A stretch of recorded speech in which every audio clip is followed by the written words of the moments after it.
Hello സുഹൃത്തുക്കളെ, ഞാൻ doctor Ajith Joseph. ഞാൻ ഡോക്ടർ അനുപമ. ഞങ്ങൾ ഇന്ന് നിങ്ങളുടെ അടുത്ത് വന്നിരിക്കുന്ന കുറച്ച് കാര്യങ്ങളായിട്ടാണ്.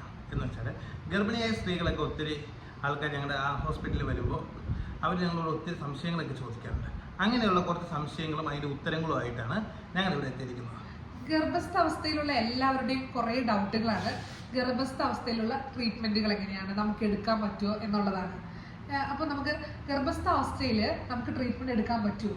ഗർഭിണികളായിരിക്കുന്ന സ്ത്രീകൾക്ക് പല ട്രീറ്റ്മെൻറ്റുകളും എടുക്കാൻ പറ്റാത്തതുണ്ട്. പക്ഷെ കുറേയൊക്കെ ട്രീറ്റ്മെൻറ്റുകൾ നമുക്ക് എടുക്കാവുന്നതുമുണ്ട്. അതെന്തൊക്കെയാണ് ഞങ്ങൾ പറഞ്ഞുതരാം.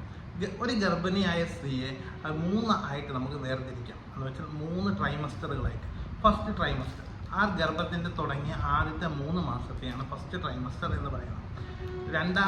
രണ്ടാമത്തെ ട്രൈമസ്റ്റർ 3rd, 4th തൊട്ട് 6th മന്ത് വരെയുള്ള 3 മാസത്തെയാണ് സെക്കൻഡ് ട്രൈമസ്റ്റർ എന്ന് പറയുന്നത്. മൂന്നാമത്തെ ട്രൈമസ്റ്റർ 7, 8, 9 മാസങ്ങൾ വരെ 3rd ട്രൈമസ്റ്റർ.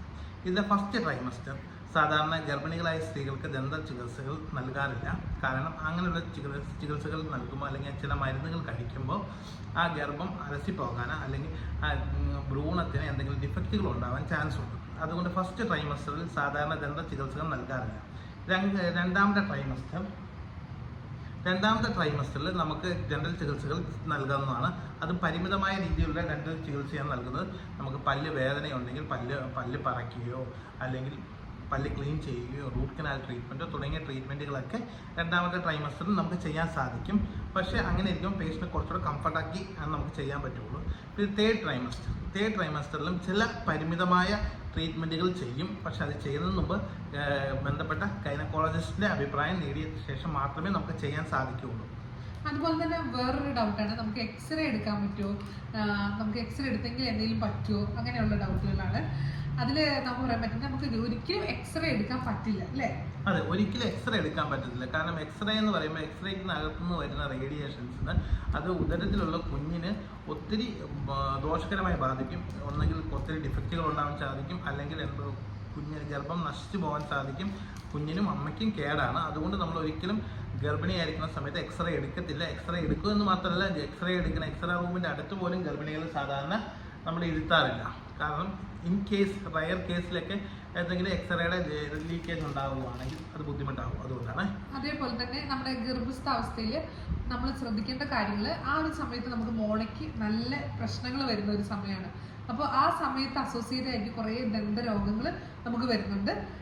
അതെന്തൊക്കെയായിരിക്കും ഡോക്ടറെ? പ്രധാനമായിട്ടും നമുക്ക് പ്രഗ്നൻസി ട്യൂമേഴ്സ് എന്ന് പറയും. ഈ പേര് കേൾക്കുമ്പോൾ നിങ്ങൾ വിചാരിക്കും വലിയ എന്തോ സംഭവമായിരിക്കും. പക്ഷെ പേടിക്കാനൊന്നുമില്ല. ഗർഭിണിയായിരിക്കുന്ന സമയത്ത് നമ്മുടെ ശരീരത്തിലുണ്ടാകുന്ന ഹോർമോണൽ ചേഞ്ച് കൊണ്ട് മോണയിൽ ചെറിയൊരു കുരു പോലെ ട്യൂമർ പോലെ വരുന്നതാണ്. അതുകൊണ്ട് യാതൊരു അപകടകരമായ ഒരു അവസ്ഥയല്ല. പ്രഗ്നൻസിക്ക് ശേഷം അത് ഓട്ടോമാറ്റിക് ഡിസപ്പയർ ചെയ്ത് പൊക്കോളും. ഇല്ലെങ്കിൽ വരുവാണെങ്കിൽ നമ്മൾ പൊട്ടിച്ച് വിട്ടാൽ മതി. പിന്നെ നമുക്ക് അതുപോലെ തന്നെ പറയാൻ പറ്റുന്നതാണ് മോണപഴുപ്പ് അല്ലേ ഡോക്ടർ?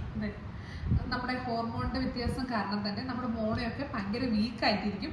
അപ്പോൾ നമുക്ക് പല്ല് തേക്കുമ്പോഴൊക്കെ ഭയങ്കര ബ്ലഡ് വരുന്ന ഒരവസ്ഥ, അതൊക്കെ വരുന്നത് നമ്മുടെ മോണ ഇൻഫെക്ഷൻ ആകുന്നതും കാൽക്കുലസ് നമ്മുടെ പല്ലിൻ്റെ ഇടയിൽ കൂടുതൽ അളവിൽ അടിഞ്ഞു കൂടാനുള്ള സാധ്യതയും ഈ ഗർഭസ്ഥാവസ്ഥയിൽ കണ്ടുവരുന്നുണ്ട്.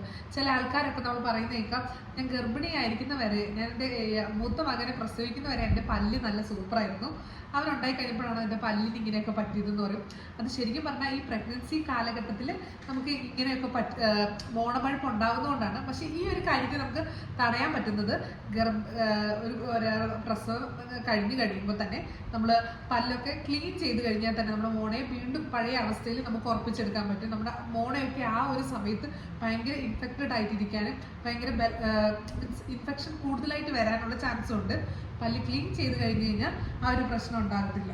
ഡോക്ടർ, പിന്നെ എന്തൊക്കെ മരുന്നുകളെ നമുക്ക് ഗർഭിണിയായിരിക്കുന്ന സ്ത്രീകൾക്ക് കൊടുക്കാൻ പറ്റും? ഗർഭിണി ആയിരിക്കുന്ന അവസ്ഥയിൽ നമ്മൾ ഭയങ്കര സെലക്റ്റീവായിട്ട് മരുന്ന് സെലക്ട് ചെയ്യണം.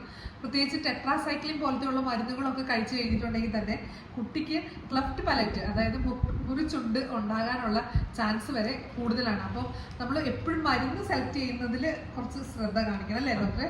നമ്മുടെ ബന്ധപ്പെട്ട ഗൈനക്കോളജിസ്റ്റിന്റെ അഭിപ്രായം തേടിയ ശേഷം മാത്രമേ നമുക്ക് മരുന്ന് കൊടുക്കാൻ പാടുള്ളൂ. പാരസിറ്റമോൾ കുഴപ്പമില്ല, അത് സേഫ് ആയിട്ടുള്ള ഡ്രഗാണ്. അത് പക്ഷേ ആൻറ്റിബയോട്ടിക്കുകൾ, മറ്റ് പെയിൻ കില്ലറുകൾ ഇതൊക്കെ കൊടുക്കുകയാണെങ്കിൽ നമ്മളൊരു ഗൈനക്കോളജിസ്റ്റിന്റെ അഭിപ്രായം തേടിയ ശേഷം മാത്രമേ എടുക്കാൻ പാടുള്ളൂ. അതെ. പിന്നെ അതേപോലെ തന്നെ ഗർഭിണി കഴിഞ്ഞ് നമ്മളൊരു പാല് കൊടുക്കുന്ന ഒരു സ്റ്റേജിൽ വരുമ്പോഴും നമ്മൾ മരുന്ന് സെലക്ട് ചെയ്യുമ്പോൾ കുറച്ച് ശ്രദ്ധിക്കാറുണ്ട്. പ്രത്യേകിച്ച് മെട്രോണിഡസോൾ എന്ന് പറയുന്ന ഒരു ഗുളിക കൂടുതലായിട്ട് ദന്ത ഡോക്ടർമാർ എഴുതി കൊടുക്കുന്നതാണ്. അത് പാലിന്റെ അളവിനെ വരെ കുറയ്ക്കാൻ കാരണമാകുന്ന ഒരു മരുന്നാണ്. അപ്പോൾ നമ്മൾ മരുന്ന് അത് കഴിഞ്ഞിട്ട് കഴിക്കുമ്പോഴൊക്കെ മരുന്ന് നമ്മൾ കഴിക്കുന്ന ഈ ഒരു സ്റ്റേജിൽ വളരെ ശ്രദ്ധിക്കേണ്ട കാര്യങ്ങളാണ്. പിന്നെ വേറൊരു ടിപ്പ് ഞാൻ നിങ്ങൾക്ക് പറഞ്ഞുതരാം. നിങ്ങൾ ആരെങ്കിലും ഗർഭിണിയാവാൻ ആഗ്രഹിക്കുന്ന സ്ത്രീകളാണെങ്കിൽ നിങ്ങളെല്ലാവരും ഗർഭിണിയാവാൻ ആഗ്രഹിക്കുന്ന ആ സമയത്തിന് മുൻപ് വന്നിട്ട് നമ്മുടെ ക്ലിനിക്കുകളിൽ വന്ന് ദന്ത ചികിത്സകൾ കംപ്ലീറ്റ് ചെയ്യണം. എന്ന് വെച്ചാൽ പല്ലുകൾക്ക് ചെറിയ ചെറിയ കേടുകളൊക്കെ കാണുമായിരിക്കുമല്ലോ, അത് അടച്ചു കൊടുക്കുക. അല്ലെങ്കിൽ പിന്നെ ഓൾറെഡി വേദന വന്നിട്ട് പഴുത്തിരിക്കുന്ന പല്ലുകളൊക്കെ ഉണ്ടാവും, അങ്ങനെയുള്ള പല്ലുകൾ പറിക്കുക. അല്ലെങ്കിൽ വേദന കുഴപ്പമില്ലാത്ത പല്ലുകളാണെങ്കിൽ നമുക്ക് റൂട്ട് കനാൽ ചെയ്യാൻ പറ്റുന്ന പല്ലുകളാണെങ്കിൽ റൂട്ട് കനാൽ ചെയ്യുക. അങ്ങനെ കംപ്ലീറ്റ് ആയിട്ട് ഒന്ന് പല്ല് ക്ലീൻ ചെയ്യുക. അതുപോലെ തന്നെ ദന്ത ചികിത്സ എന്തെങ്കിലുമൊക്കെ വിട്ടുപോയിട്ടുണ്ടെങ്കിൽ അത് കംപ്ലീറ്റ് ചെയ്യാൻ ശ്രമിക്കുക. അതുപോലെ തന്നെ ഓറൽ ഹൈജീൻ അത് നിങ്ങൾ പ്രത്യേകം ശ്രദ്ധിക്കണം. ഓറൽ ഹൈജീനാണ് നമ്മുടെ ഏറ്റവും വലിയ മുഖമുദ്ര. അത് നിങ്ങളെല്ലാവരും വ്യക്തി ശുചിത്വം പാലിക്കുക. 2 നേരം ബ്രഷ് ചെയ്യുക. അതുപോലെ തന്നെ മൗത്ത് വാഷ്, ഫ്ലോസ്, അതുപോലെ വേണ്ട എന്തൊക്കെ ഓറൽ ചികിത്സയ്ക്ക് ആവശ്യമായിട്ടുള്ളതുണ്ടോ അതൊക്കെ നിങ്ങൾ ചെയ്യണം എന്ന് ആശംസിക്കുന്നു. അപ്പോൾ ഞങ്ങൾ നിർത്തുവാണ്.